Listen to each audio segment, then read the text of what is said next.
Battle Through the Heavens prequel, The Legend of YOLO. Chapter 14, Diusir. Meskipun pengawal besi khusus ini tidak mengenal ayah Yao Chen dengan baik, dia sadar bahwa dia adalah seseorang yang telah mengorbankan hidupnya dalam posisinya sebagai pengawal besi. Tentu saja pengawal besi tidak akan memperlakukan Yao Chen dengan buruk, dan dia bahkan pergi keluar dari jalannya untuk menunjukkan pertimbangan kepadanya dengan diam-diam mengingatkan Yao Chen untuk tidak kehilangan ketenangannya. Namun, Yao Chen mengalami kesulitan untuk menenangkan diri dalam kondisi saat ini. Bagaimana dia bisa mengingat kata-kata ini dalam hati? 2 tahun persiapan, 2 tahun penderitaan, 2 tahun hidup di bawah penyegelan. Semuanya untuk kesuksesan hari ini. Namun beberapa buih telah menukar bahan obatnya yang sekarang akan menyebabkan dia gagal pada saat terakhir ini. Tidak mampu menahan amarahnya, dia berteriak, "Dia mencuri dan mengganti bahan obat saya. Jangan bicara omong kosong."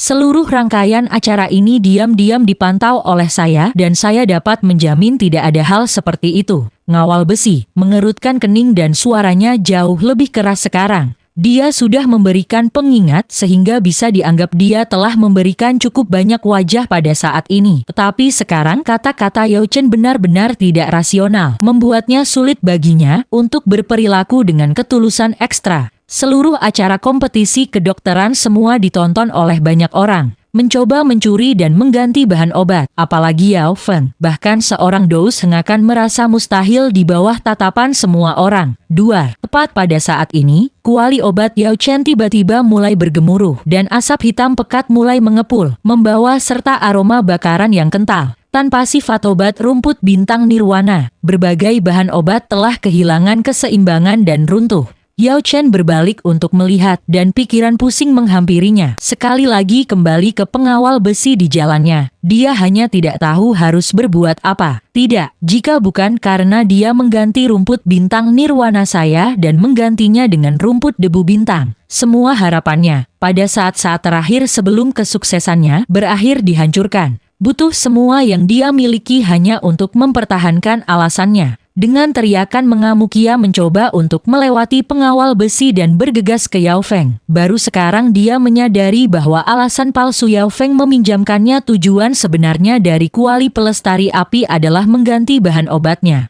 Dan dia benar-benar berhasil. Pada saat ini, 2 sosok muncul di samping Yao Chen. Kepala Ola penegak hukum, Yao Wangwi, dan sesepuh Yao Wan Huo, yang sangat bergengsi. Siapa yang membiarkan dia bertingkah seperti ini? Cepat dan bawa dia keluar arena. Yao Wangwi dengan biasa saja memberitahu penjaga besi, bahkan tidak melihat Yao Chen. Iya nih, Yao Chen. Penjaga besi memberi isyarat kepada Yao Chen dengan matanya, mengisyaratkan kepadanya untuk turun, yang setidaknya bisa dianggap sebagai memberi wajah. Aku bisa turun, tapi bagaimana Yao Feng mencuri rumput bintang nirwan aku akan diurus. Kebohongan apa ini? Yao Chen, sebelum Anda berbicara, Anda harus mempertimbangkan menjalankan kata-kata melalui kepala Anda sebelum membuka mulut Anda. Baru sekarang Yao Wangwi dengan dingin menatap Yao Chen, mulutnya sedikit melengkung penuh penghinaan. Yao Chen menggertakkan giginya, tetapi amarahnya terlalu kuat dan dia terus berbicara. Tolong bisakah berbagai penatua ini memeriksa apakah Yao Feng benar-benar mencuri dan mengganti bahan obat saya? Baik, kamu benar-benar gegabah. Yao Wangwi memberi isyarat dengan tangannya, dan 3 pengawal besi muncul di sampingnya.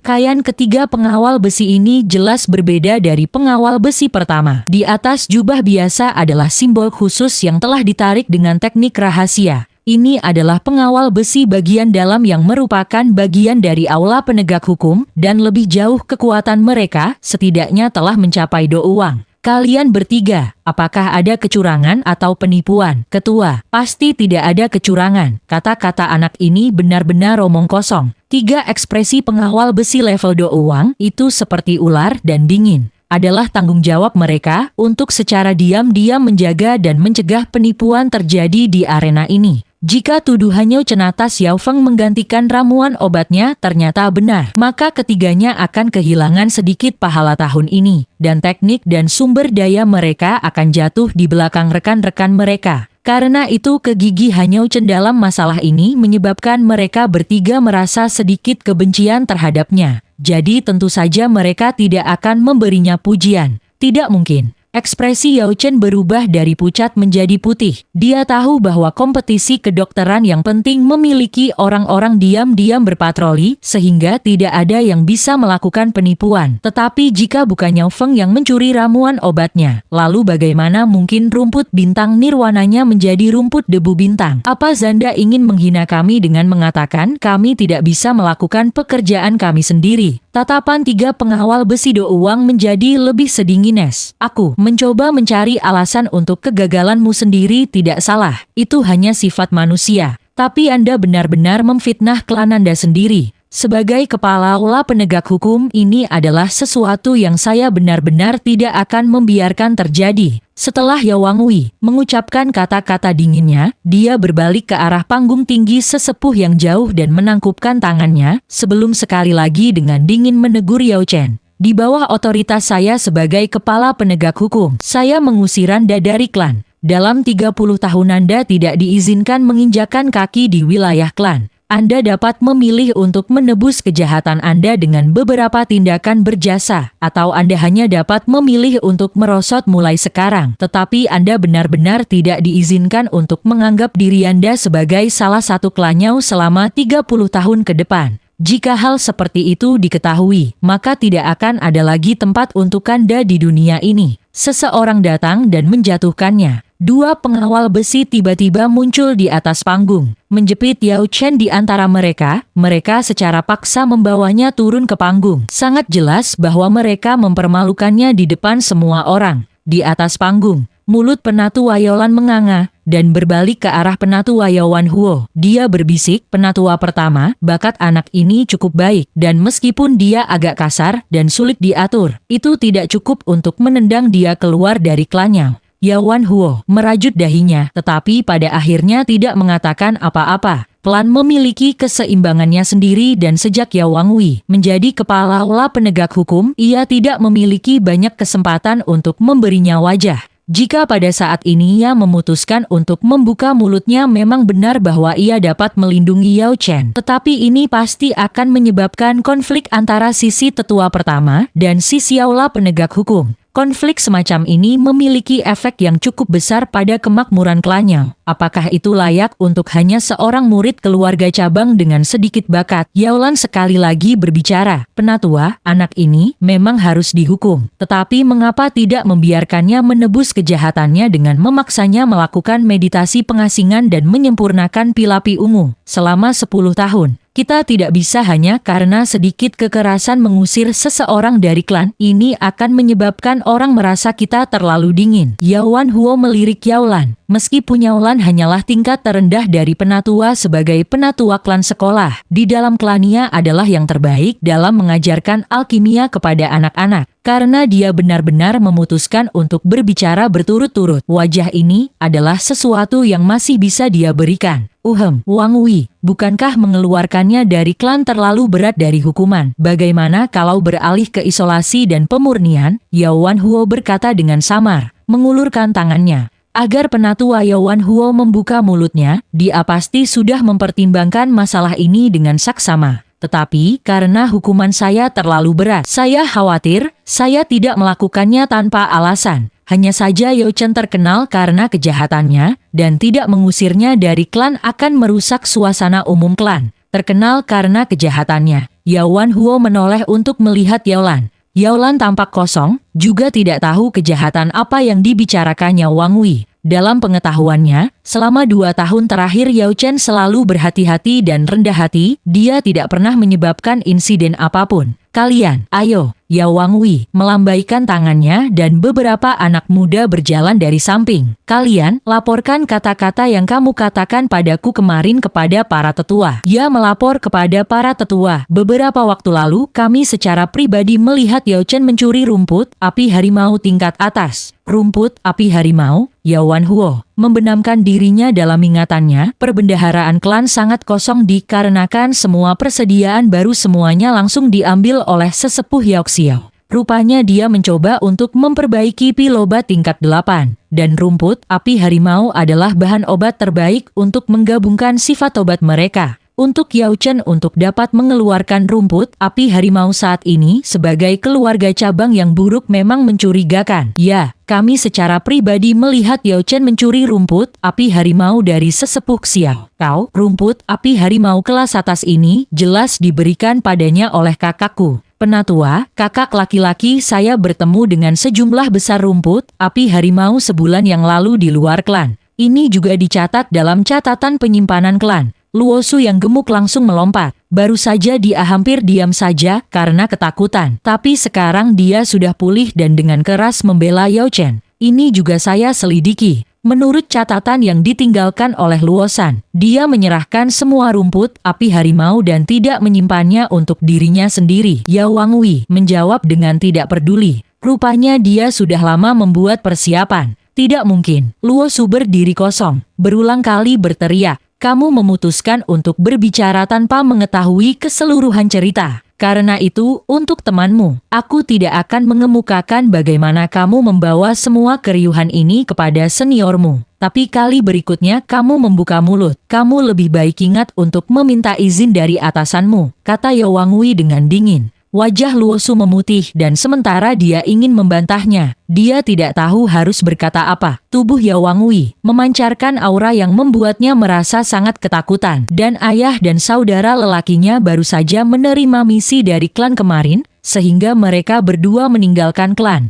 membuat mereka tidak dapat bersaksi untuk Yao Chen. Jelas tidak ada yang akan percaya padanya jika dia mencoba berbicara untuk mereka. Pada saat ini, beberapa murid sampah sekolah klan mulai menceritakan kisah yang jelas dan penuh warna tentang bagaimana mereka telah melihat Yao Chen menyelinap keluar dari tanah milik tetua Yoxiao. Mereka mengikutinya dan akhirnya mengidentifikasi dia sebelum diusir oleh ibunya. Setelah memikirkannya selama sebulan dan tidak melihat Yao Chen keluar untuk mengakui kejahatannya, mereka akhirnya memutuskan untuk pergi ke aula penegak hukum untuk melaporkannya. Awalnya kami berpikir bahwa ia akan menyerahkan diri ke aula hukuman begitu ia menyadari bahwa kami tahu tentang hal itu. Tetapi ia tiba-tiba terus bertindak tenang dan polos seperti dia lebih besar dari surga. Dan hanya pada saat itulah kami memutuskan kami harus melaporkannya kepada aula penegak hukum. Kita tidak bisa membiarkan kotoran mencemari moral klanyau kita. Yao Wangwi melambaikan tangannya bahwa anak-anak muda itu dengan gagah membungkuk dengan penuh semangat sebelum melirik Yao Chen dan mundur. Yao Chen, bukan berarti aku tidak memberimu kesempatan. Melihat penampilan berbakat Anda di kompetisi kedokteran, saya ingin menekan ini. Tetapi Anda benar-benar dengan gila menuduh anggota klan mencuri bahan obat Anda sebagai alasan untuk penyempurnaan Anda yang gagal. Ini terlalu egois bagi kami untuk memungkinkan Anda untuk terus tinggal di klan. Apakah Anda memiliki sesuatu untuk dikatakan untuk diri sendiri? Dipaksa dengan paksa di udara dari kiri dan kanannya oleh pengawal besi. Seluruh tubuh Yao Chen sudah bergetar. Dengan hitam dan putih bercampur dan tidak ada cara untuk berdebat, itu tidak akan membuat perbedaan apapun yang dia katakan. Hanya 3 kata yang keluar dari giginya yang terkatup rapat. Itu bukan aku. Bawa dia ke bawah. Anda punya 12 jam. Tinggalkan klannya. Jika tidak, Anda akan dianggap pemberontak. Seluruh tubuh Yao Chen bergetar. 12 jam dan dia harus meninggalkan klannya, memutar kepalanya. 7 murid yang tersisa masih memperbaiki pilobat mereka, dan di antara mereka Yao Feng bahkan belum menoleh untuk memperhatikan di sini. Pada saat ini, kedua pengawal besi secara bersamaan memaksa Yao Chen turun. Melanjutkan dengan cara itu seluruh jalan gunung sampai mereka mencapai rumah Yao Chen sebelum melemparkannya ke tanah. Salah satu dari mereka dengan dingin mengingatkannya, 12 jam. Yao Chen merangkak kembali dengan kedua lengannya hanya untuk melihat pintu rumahnya terbuka dan ibunya keluar dengan ekspresi bertanya yang prihatin. "Chen, apa yang terjadi, Ibu?" Melihat ibunya, hati Yao Chen merasa panik yang tak terlukiskan dan dia tidak tahu harus mulai dari mana. Kedua pengawal besi saling melirik sebelum dengan dingin menjawab, Yao Chen bersalah atas kejahatan berat dan telah diusir dari klannya oleh aula penegak hukum. Kamu adalah ibunya, Anda punya 12 jam untuk mengucapkan selamat tinggal. Jika setelah 12 jam dia masih di sini, klannya akan memperlakukannya sebagai kejahatan yang layak dihukum mati. Setelah mengatakan itu, kedua pengawal besi masih tidak pergi dan malah mengambil posisi di luar rumah. Jelas mereka adalah orang-orang yang bertanggung jawab atas pembuangannya. Yao Qing merasa sangat pusing seperti langit berputar dan bumi bergerak di bawahnya. Yao Chen telah diusir dari klan kejahatan. Kejahatan apa? Kedua pengawal besi tidak menanggapi lagi dan di mata mereka hanya kedinginan dan tidak peduli terhadap apapun di luar menjalankan misi mereka. Yao Qing mengerti ini sehingga dia tidak lagi menanyai mereka. Alih-alih menarik Yao Chen, dia bertanya, "Apa yang terjadi, Bu? Aku." Yao Chen menundukkan kepalanya saat dia secara sistematis mengatakan kepadanya segala yang baru saja terjadi. "Bu, itu pasti Yao Feng yang menukar rumput bintang nirwan aku. Kalau tidak, aku tidak akan gagal." Yao Qing menarik napas dalam-dalam, dan sedikit kemerahan muncul di wajahnya. Jadi sebenarnya seperti ini, anak bodoh. Dia tidak mengubahnya. Dia hanya menggali perangkap untukmu yang dengan bodohnya kau lompati. Rumput debu bintang asli, itu hari itu, uhuk-uhuk. Dia hanya berhasil mengatakan sebagian dari apa yang dia inginkan sebelum kulitnya tiba-tiba berubah menjadi merah tua dan seberkas darah merah meluap dari sudut mulutnya. "Bu," Yao Qing menepuk kepala Yao Chen, "jangan khawatir, ibumu awalnya aku ingin melihat hari itu, tapi sepertinya aku tidak punya waktu lagi." Setelah 2 tahun ini, dengan rasa sakit kehilangan suaminya serta apa yang harus ia investasikan dalam Yao Chen, tubuhnya sudah lama mulai rusak, hanya saja tidak ada yang tahu. Sebelumnya, dia ingin memberitahu dia setelah kompetisi, tetapi hanya dalam waktu singkat ketika dia mengumpulkan ramuan obat untuk Yao Chen. Dia sudah kelebihan kekuatannya. Tidak lagi mampu menghidupi dirinya sendiri, dia tidak punya pilihan selain pulang ke rumah untuk beristirahat. Ketika Yao Chen berpartisipasi dalam kompetisi hebat, bukan karena Yao Qing tidak mau menonton, hanya saja dia terlalu lemah. Setiap kali dia kembali dari luar, dia pada dasarnya sudah tidak dapat menahannya lagi, jadi dia selalu bersembunyi di dalam rumah untuk sembuh. Hari ini, darah dan kinya mulai memberontak, dan dia tidak lagi bisa bertahan. 2 tahun terakhir ini dia selalu membuat ekspresi keras di wajahnya untuk Yao Chen. Tapi sekarang kembali ke karakternya yang sangat lembut sekali. Dengan lembut memegang tangan Yao Chen, dia berkata, "Chener, meninggalkan klan mungkin sebenarnya menjadi kesempatan untukmu. Garis keturunan utama, haha, dengan garis keturunan utama di sini. Bahkan jika Anda sangat berbakat masih mungkin tidak ada tempat untuk Anda. Meninggalkan akan menjadi kesempatan Anda. Namun, Anda benar-benar tidak boleh melupakan keinginan terakhir ayah Anda. Anda harus menjadi seorang pria yang mampu mendukung langit dan bumi. Menjadi seseorang yang akan membuat semua orang yang hadir menyesali apa yang telah mereka lakukan untuk Anda hari ini. Bu, kamu harus berhenti bicara. Berhenti bicara. Saya tahu, saya tahu." Yao Chen merasa seperti dia telah jatuh ke dalam lubang es. Seluruh tubuhnya bergetar. Dengan setiap kata yang diucapkan ibunya, lebih banyak darah akan terus mengalir dari mulutnya. "Ibu tidak bisa menjagamu lagi. Ini adalah pengalaman dan catatan ayahmu tentang pemurnian. Di dalamnya ada hoak." Tapi setelah di tengah jalan, Yao Qing tidak bisa menahannya dan batuk menyusulnya. "Bu." Dengan tergesa-gesa Yao Chen menjemput ibunya dan dia membawanya, membaringkannya di tempat tidur untuknya beristirahat. "Bu, aku akan pergi mencari seorang penatua." "Jangan. Penyakit ibu adalah sesuatu yang sudah dipahami ibu. Buat persiapan Anda, ambil semuanya di ruang alkimia. Ingat, ketika Anda pergi, Anda tidak harus melewati jalan utama, ambil jalur gunung." Ketika garis keturunan utama mengambil tindakan, mereka selalu memastikan untuk menghilangkan akar masalah. Jangan menunggu, sementara kompetisi kedokteran masih berlangsung. Cepat dan pergi sekarang. "Tapi, ibu kamu, apakah kamu ingin membuatku cukup marah untuk mati atau kamu menunggu untuk melihat ibumu mati?" Yao Chen bergidik dan tetesan air mata mulai mengalir di wajahnya. "Jangan menangis, kamu tidak boleh menangis.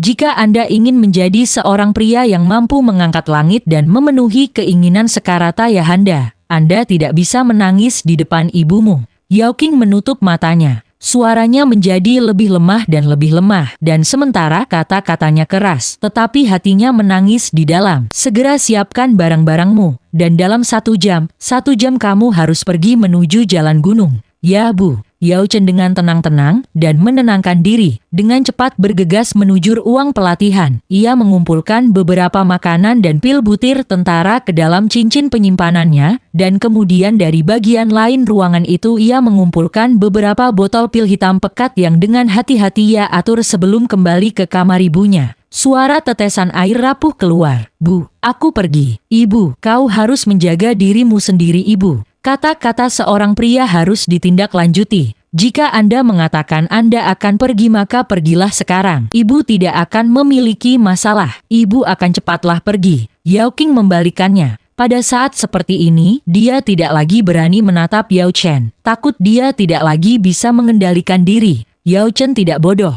Ibunya sudah membereskan kebohongan menyesatkan dan misteri seputar apa yang baru saja terjadi. Dia sudah sangat jelas bahwa pembuangan dari klan hanyalah langkah pertama. Orang-orang yang bersekongkol melawannya pasti akan menarik rumput liar ke atas. Jelas ada alasan tersembunyi bagi mereka untuk memberinya waktu 12 jam untuk pergi alih-alih memaksa dia keluar segera. Jangankan 12 jam, bahkan pergi sekarang masih akan sangat berbahaya. Berbalik ke arah ibunya di tempat tidur, dia bersujud 10 kali ke arahnya dengan semua kekuatannya, ke titik di mana bahkan dahinya mulai berdarah. Meminjam kekuatan ini, dia menyerbu rumahnya langsung ke jalan keluar dari klan. Jika dia ingin meninggalkan klannya, maka dia harus melalui formasi transportasi. Dengan kompetisi kedokteran yang sedang berlangsung, ada beberapa pengawal besi mengawasi. Yao Chen, kenapa kamu datang ke sini? Siapa yang terjadi denganmu? Untungnya, di antara pengawal besi adalah seseorang yang secara mengejutkan adalah salah satu saudara lelaki ayahnya. Melihat Yao Chen, dia menanyainya dengan hangat. Paman Dian sulit dijelaskan.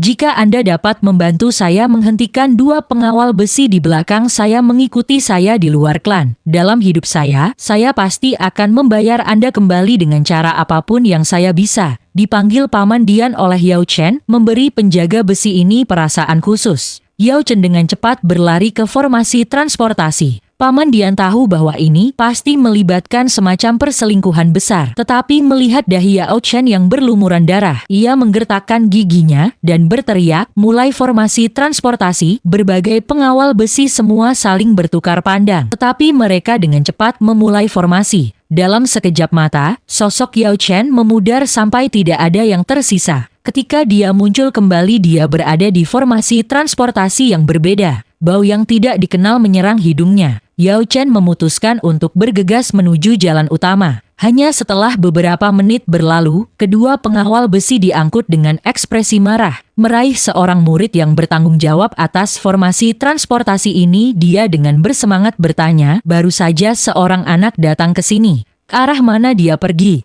Dia pergi ke utara. Salah satu pengawal besi hendak mengejar, tetapi orang lain tiba-tiba menariknya kembali, berkata, tunggu sebentar, bocah ini sangat rumit. Jika Anda dan saya memutuskan untuk mengejarnya dengan cara ini, dan kemudian kehilangan dia, tanggung jawab semua akan menjadi milik kita. Kita harus kembali dan memberitahu kepala penegak hukum. Masalah seperti ini harus dilakukan dengan benar oleh asisten terpercaya kepala penegak hukum. Penjaga besi yang hendak mengejar Yao Chen merasa hatinya menjadi dingin. Dengan pengingat ini ia menyadari bahwa masalah semacam ini bukanlah sesuatu yang harus mereka kejar. Jika mereka salah langkah, maka mereka tidak dapat menjilat dengan aula penegak hukum dan malah berakhir dengan diam-diam dihilangkan. Selain itu, kepala aula penegak hukum bahkan mungkin memiliki metode tindak lanjut untuk menangani masalah ini. Meskipun ini hanya tebakan mereka. Perintah mereka hanya untuk mengawasinya, dan hanya di dalam klan. Sekarang dia telah meninggalkan wilayah klan itu, secara alami berarti bahwa misi mereka telah berakhir. Jangan khawatir, aku meninggalkan jejak padanya, sehingga bisa dikatakan kita melakukan bagian kita. Adapun pekerjaan kotor, orang lain akan menghadapinya. Bagus, mari kita kembali sekarang dan memberi mereka laporan kita.